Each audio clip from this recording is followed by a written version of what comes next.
Muito bom dia, boa tarde, boa noite.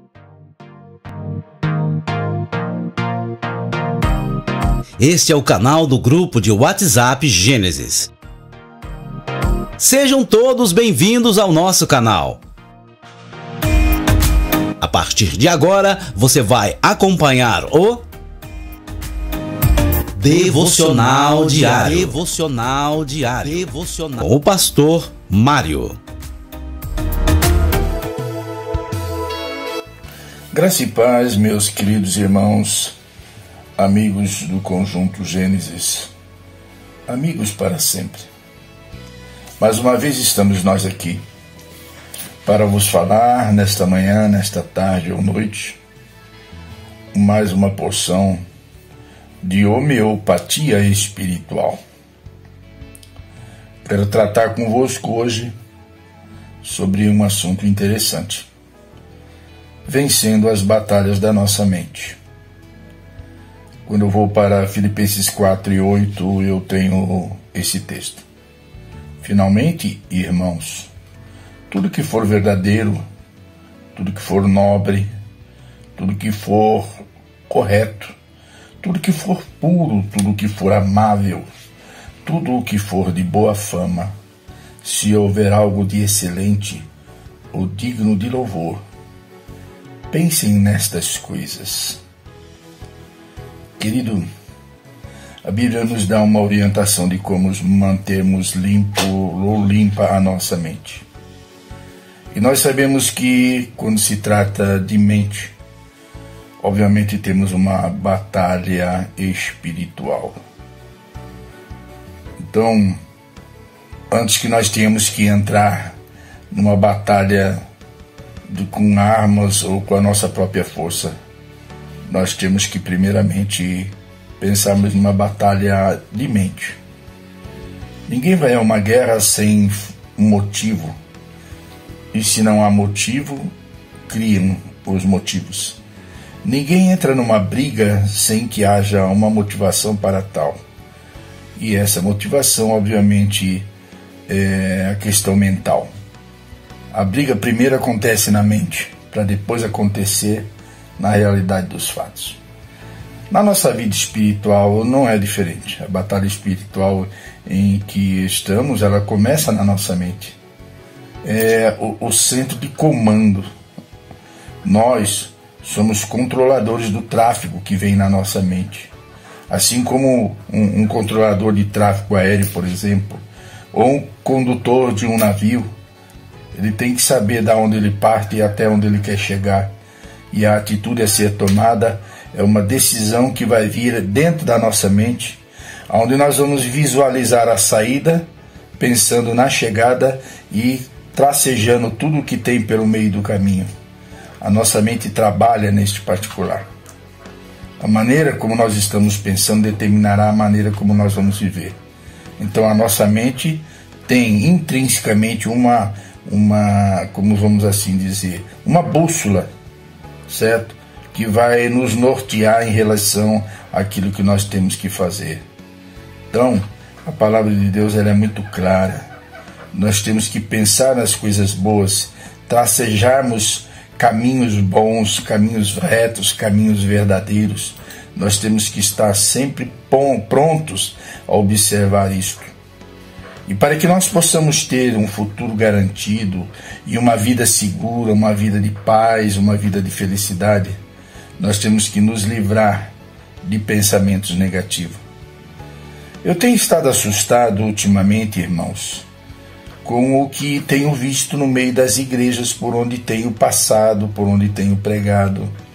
Agora mesmo eu estou com uma determinada igreja numa cidade próxima aqui a Campinas, ministrando um curso sobre a administração eclesial e as atividades ministeriais. E lá eu estou com uma série de candidatos para fazerem parte do corpo ministerial. E eu estou espantado, e a razão de eu estar fazendo este devocional, tocando neste tópico, é que a quantidade de pessoas que nós temos lá como candidatos ao exercício ministerial e que mantém um pensamento negativo muito forte, é muito significativo. De 10 candidatos, em todos eles percebe-se um ponto de negatividade. Falei em devocionais passado sobre a pseudo-humildade, sobre a pseudo-santidade. E aí a gente vê candidatos que dizem assim: mas eu não sou digno disso, eu não sou capaz disto. Isto porque a gente faz uma leitura da Bíblia segundo o foco que nós queremos dar. Quando a Bíblia diz que nós podemos todas as coisas, obviamente nós entendemos que se vivermos a disponibilidade que Paulo nos diz, em que não vivemos mais nós, mas Cristo vive em nós, então automaticamente nós temos que nos desvencilharmos dos pensamentos negativos. Quantas pessoas há, irmãos, no seio da casa do Senhor, que têm um pensamento negativo muito acentuado? Isto não vai dar certo. Eu já vi essa história antes. Eu conheço este irmão. Ele nunca termina nada que ele faz. Isso ainda se referindo a outros. Mas e quando refere-se a si próprio? Aí a gente vê os pensamentos negativos. Tem crente que diz assim: eu não mereço isso. Irmãos, temos que prestar atenção e trabalharmos a nossa mente de maneira que afastemos as coisas más da nossa vida. E uma das maneiras que nós temos para afastar as coisas negativas da nossa vida, Paulo escreveu à igreja em Colossenses 3, versículos de 1 a 10, ele nos ensina a pensar nas coisas que vêm de cima. Neste particular, nós podemos cair também num outro erro e grave erro, que é pensarmos tanto nas coisas que são de cima e esquecermos de lidar corretamente com as coisas que são cá de baixo.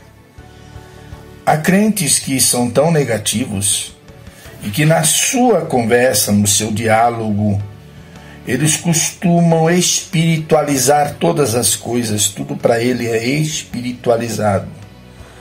Há um tipo de crente que ele diz assim: eu não faço nada sem que Deus me permita fazer. Ou outro diz assim: mas eu só ando na direção do Espírito Santo. É verdade, há crentes que são assim mesmo, mas são crentes verdadeiros que raciocinam, que têm lógica nas coisas. Outros usam isto como artifício de fuga, ou, como nós dizemos na psicanálise, são máscaras. E nós vemos que muitos crentes se escondem atrás de uma pseudo-incapacidade, que ela é criada momentaneamente, porque a sua mente ela é negativa. Irmãos, nós estamos em vias aí de processo eleitoral neste país, e o que nós temos visto de crente com dúvidas, sem saber que direção tomar. Mas todos os homens são iguais. É aquela história, e me permitam as nossas queridas irmãs, que mulheres têm o hábito de dizer: todos os homens são iguais. Quando a mulher tem uma escolha falha, uma mente fraca, ela não consegue ver diferença entre os homens. Para certas mulheres, preste atenção, para certas mulheres, todos os homens são iguais. E eu costumo dizer: revise esse pensamento. Porque há vasos de Deus, homens sérios, homens santos, e até homens não cristãos ou não evangélicos, muito sérios. Mas o que eu estou dizendo, qual é a força motriz do seu cérebro? Como a sua mente calcula as coisas?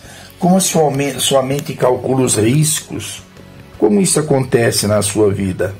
Então, queridos irmãos, observemos bem que a nossa mente ela precisa ser limpa em todos os seus sentidos. Eu teria tanta coisa a falar ainda sobre este tema. O nosso tempo já nos restringe. Mas, sobretudo, queridos, o que eu quero tratar com vocês está lá na oração do Pai Nosso para concluir. Quando ele diz assim: livra-nos do mal. Eu poderia aqui fazer uma adaptação bem feita. Livra-nos do pensamento mal. Guarda-nos, Senhor. E esta oração, por certo, nos ajudará a nos encaminharmos na graça de Deus. Deus em Cristo abençoe a todos. Tenhamos paz, tenhamos a nossa mente controlada no Espírito, em nome e para a glória de Jesus. Maranata.